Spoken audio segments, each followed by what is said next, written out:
What's up, everybody? The old man out here in the shop tonight. It's Sunday night. You'll probably be seeing this Monday, but it's Sunday for me. And today, oh my God, today was something else. We went for a big cruise in the 55 Chevy today. I'm just going to show you. I'm just going to let you guys see. I'm not even going to say nothing. I'm just going to let you watch what happened today while I pull the carburetor off the 55. A lot of you have been asking about carburetor video on the 55 Chevy, what jets and what air bleeds and what squirters and the whole 9 yards. And since we changed the gear ratio in the 55, we went from a 456 to a 410 rear axle ratio. And since we've done that, you're putting quite a bit more load on the engine when you go through the gears, wide open throttle, whatever. And I can tell that it's a little bit on the lean side. And I kind of knew that it was on the lean side before, but the gear ratio made it so easy for it to zip up through the gears. Never really loaded the engine that hard. So until it was in high gear, you wouldn't really even hardly notice that it was too lean. But now that we've got a 410 gear in it, I can definitely tell it's a little bit on the lean side. So I'm gonna go ahead and pull this carburetor off. And while I'm pulling the carburetor off, I'm gonna let you guys watch approximately 7.5 minutes of my life today dealing with Billy, Molly, and Vicky.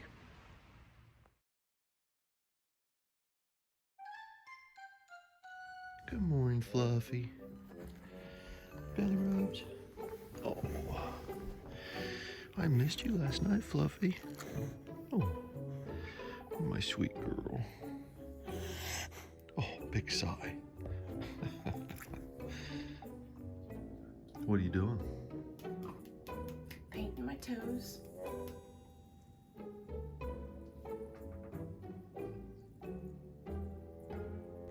Was this a necessity just to go get lunch? It was overdue.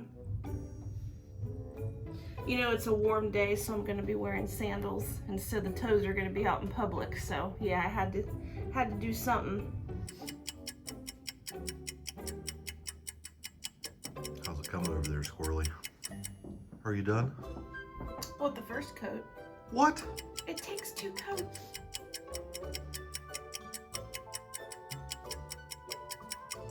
You about done? Yep. How much longer? 5 toes. You look cute.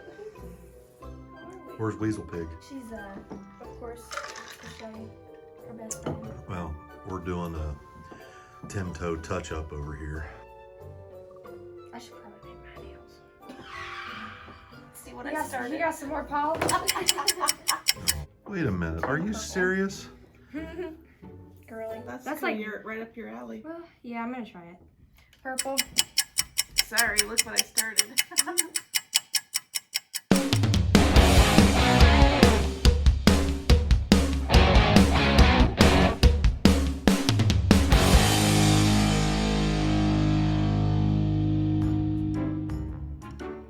So after the homemade manicures and pedicures, we finally made it down to Shell's Diner. It's located just south of Lancaster on 33. Neat little place. This is where we filmed some of the Shiners movie at. Super nice people down there. But it's time to order our food. And you know what's coming. What are you gonna get? Meatloaf? I'm looking, and if they have it, I will. That'll work. What'd you get, Vic? A club. Yeah? They got it? Sort of. Just order something normal. That is normal. You're the one that's not normal. Well, what'd you get? Club, minus the turkey because they were out. Are you happy? My first meal of the day, and it's 3 o'clock, so I'm very happy. What about you, Weasel Pig? You happy? Jesus.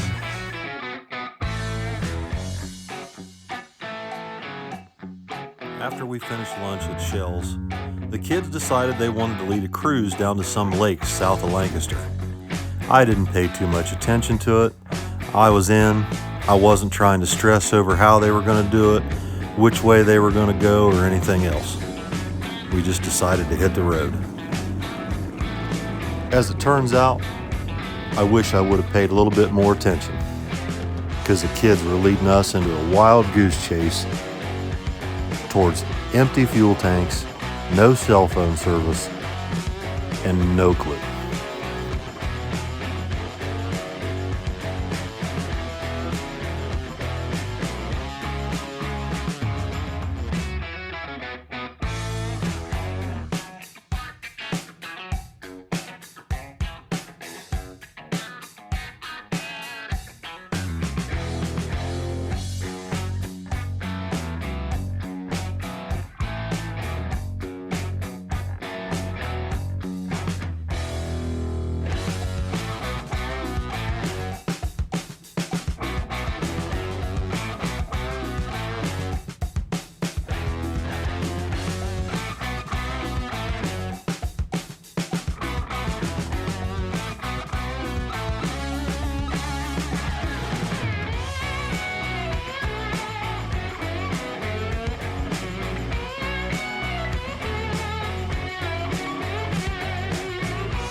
So we're at a lake. I don't know what lake, but we're at a lake. And we left the diner, and somehow the kids took about 50 wrong turns, going too fast. And as you can see, there's nobody else here. It's just us, and barely us. And if I had directions just to go home, I would, but I don't have any service. So here we are with a half tank of fuel, lost. Now, I may look like I'm pretty calm here in that part of the video, but it took me a good 20 minutes and a little bit of time with Weasel Pig to calm down. Eventually, about a third of the people that left the diner with us ended up finding us at the lake parking lot. All right, listen, this here little guy saved the day. So we get to the little meet spot here at the lake, and Miss Vicky has to go to the bathroom. This little guy scouted out how far of a walk it was and let me know where to go. Good job, man. You could have been watching her pee in the bushes. But you screwed that all up for me. And then we met these cool people. Hi. They are originally from Hawaii, but they live not too far from us now, so that's always so cool to meet the people who are watching. Didn't even know they had internet in Hawaii. You got wires that long? That's cool. But thanks for joining in on the cruise. Appreciate it. Of course. Thank you for having us. This was awesome. I love meeting the people.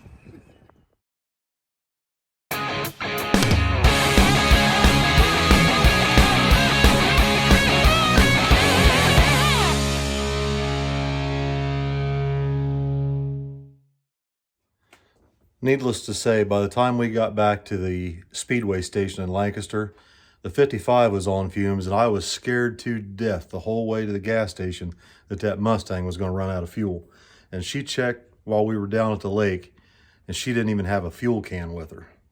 So if she had run out of fuel, oh, it was a nightmare. But we made it. Anyway, I got the little 750 carburetor pulled off 55. Let's go ahead and take a look at it.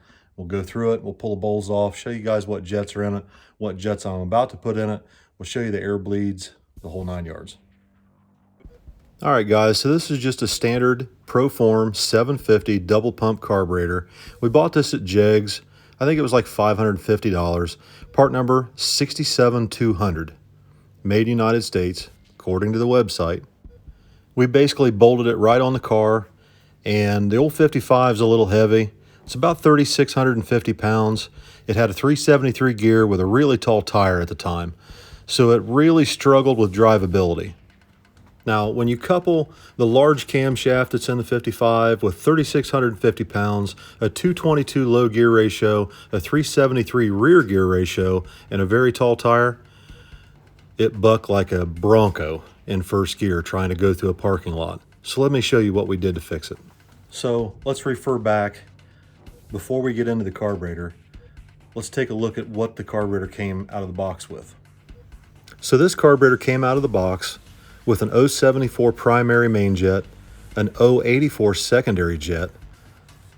Primary and secondary had a 31 thousandths nozzle for the accelerator pumps, an idle air bleed of 70 thousandths, a high-speed air bleed of 33 thousandths, and a 4.5 power valve in the front. All right, so let's get started taking this carburetor apart. We'll start with the front bowl. All right, so we got the front bowl off. You can see that there's a little rust tarnish in there, and that's from when we first got the 55 running. It had the original gas tank still in it. It was full of rust, and there's evidence of that in the bowl. No big deal. We'll clean it up a little bit while we got it apart. Let's go ahead and pull these jets out. Now, I've got this, it's a Moroso. I've got this special Moroso jet tool to remove these jets, and if you're gonna work on Holley carburetors, I suggest you get one. You shouldn't be using a flat screwdriver. You damage the jet, screw it all up. We have number 76. Can you see that? Number 76 main jet is what's in it. So we'll refer back to our specifications on this carburetor out of the box. It came with a 74. So I've already jetted it up 2 in the front. Now, this little carburetor cruises really good. The part throttle cruise and everything is spot on. It does have a minor lean spot as you tip in. And it just really started doing this since we put the 411 or 410 gear in it. When it had the 56s in it, the gear ratios were so steep, it kind of really didn't show itself the way it is now until we put the 410 in it. We put the 410 in it. Now we've got a little bit more of a load on the engine. It needs just a skosh more fuel tipping in off idle. So let's take a look at the power valve and see what's in it. So we've got the metering block off the primary side of the carburetor. As you can see here, it has a 6.5 power valve. Now what that means is it requires 6.5 inches of vacuum pulled through this chamber behind the power valve to close the power valve. So as we refer back to the JEG's website and the specifications on this carburetor, it had a 4.5 power valve out of the box, and it now has a 6.5. So I've already changed the front power valve, and I remember doing it, but I just didn't remember what one was in it. So since I've already got a 9.5 power valve here at the shop, I'm going to go ahead and try this 9.5 in it and just see how that works out. Now let's go ahead and pull the secondary bowl off and check the rear jets and see what we've got in the back. All right, so we've got an 86 jet in the rear, and it came with 84s. So the carburetor's already been jetted up 2 jet sizes in the rear, but I think it's still a little bit too lean. So let's see if we can jet this thing up to about an 89 jet and see how that works. Some of you may be wondering why the front jets are so much smaller than the rear. The reason is the front uses the power valve. The rear generally does not. This carburetor does not have a rear power valve. The power valve enriches the main well in the primary metering block to add fuel as vacuum drops below the carburetor. In other words, as you tip into the throttle, okay, that power valve will open and it enriches the main well in the primaries. Now the secondaries, they're only open during wide open throttle. You don't need a power valve in the rear, most generally, okay, in a drag racing application anyway. So when you don't use a power valve, you have to jet up between 6 and 10 jet sizes from front to rear. So if you've got a 72 jet in the front, you'd want to run about an 82 jet in the rear to start out without a power valve in the back, okay? So we've got this carburetor back together. Now let's take a look at the squirters for the accelerator pumps and the idle and high-speed air bleeds. So this carburetor still maintains its original squirters. They're both 31s front and rear, and that's what the JEG's website calls for out of the box. All right, next let's take a look at your air bleed package. Okay, these are the idle air bleeds, okay? And this is your high-speed air bleed. Same here, high speed, low speed. Same back here, low speed, high speed, high speed, low speed, all right? Now, out of the box, this carburetor came with a 70 thousandths idle air bleed and a 33 thousandths high-speed air bleed. Let's see what's in the carburetor. Okay, so you can see here, it's hard to see, but it's got an 85 thousandths idle air bleed and a 33 thousandths high-speed air bleed. So basically what I've done is gone from the 70 thousandths idle air bleed up to an 85 thousandths to try and lean out the part throttle cruise situation that was giving us so much trouble with it bucking and kicking while you're trying to idle across the parking lot. And as soon as you would just barely tip into the throttle, it would go instantly rich. We used the idle air bleed package. We went from a 70 to an 85 thousandths idle air bleed to help lean out that instant tip in. Was extremely rich, okay? So we're just basically moving the fuel curve around a little bit, using the idle air bleeds, the power valve, the main jets. We're moving everything around this thing. It's not even anywhere close to being what it was out of the box. So we've got the carburetor all back together. It's ready to go back on the 55. Probably do that tomorrow. It's getting pretty late. It's almost midnight now, and I think it's supposed to rain tomorrow. So I'll probably just come out in the morning, put the carburetor back on the car, check it all out, make sure we don't have any leaks.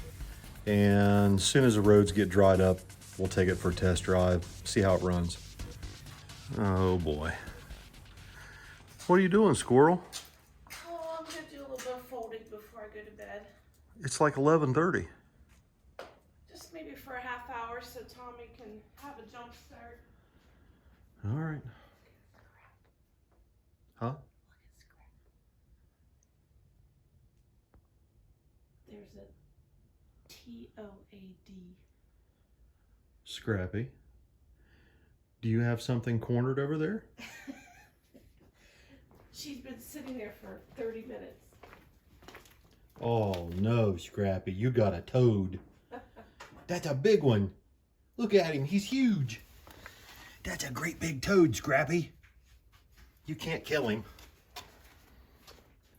You're just waiting to kill him and then rolling his carcass. I know you are. So that's going to pretty well do it for tonight, guys. I'm pretty tired. I'm going to stay out here and help Vicky for a few more minutes. Maybe chase her around the table a little bit. Good night, everybody.